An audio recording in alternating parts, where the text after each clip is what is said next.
and welcome to the ending scene, the D&D edition. Today's video is about a world that I'm building for a game that I plan to DM.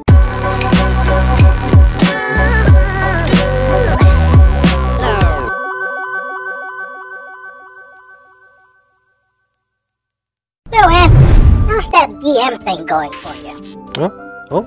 Oh, fine so far. You did call in your drinking buddies and had a game already, right? No, not yet. What?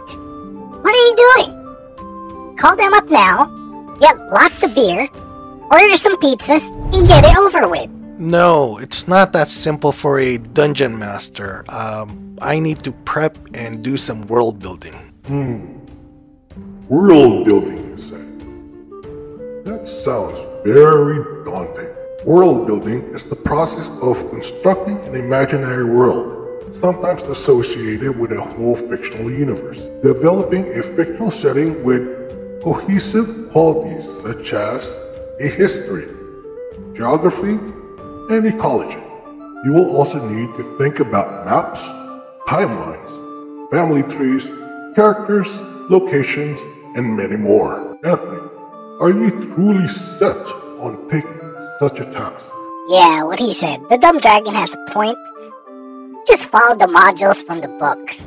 Look, I know my buddies, and I have a good idea what they're into. That's why I'm building a custom world where I can incorporate everything that they like.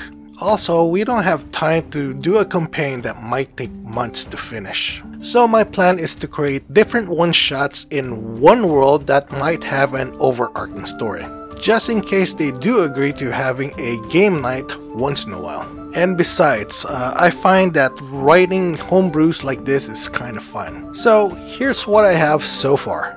Long ago, a pantheon of deities known as the Sovereign created a continent full of beauty and wonder known as Ebernica. Ebernica? Seriously? What'd you do? You take the titles Eberron and Ravnica and just mash it together? Like tireless gardeners attentively tending to a nursery, they decided to step away from their work, rest, and wait patiently for their masterpiece to bear fruit. The kingdoms of their followers were thriving and at peace for centuries, until the darkness came into being. These outcast deities schemed against the sovereign by using force, seduction, manipulation, and so on to as many creatures that they could possibly corrupt. Thus, for hundreds of years, wars were able to spread and flourish to all the realms, nearly annihilating the population of Ebernica completely.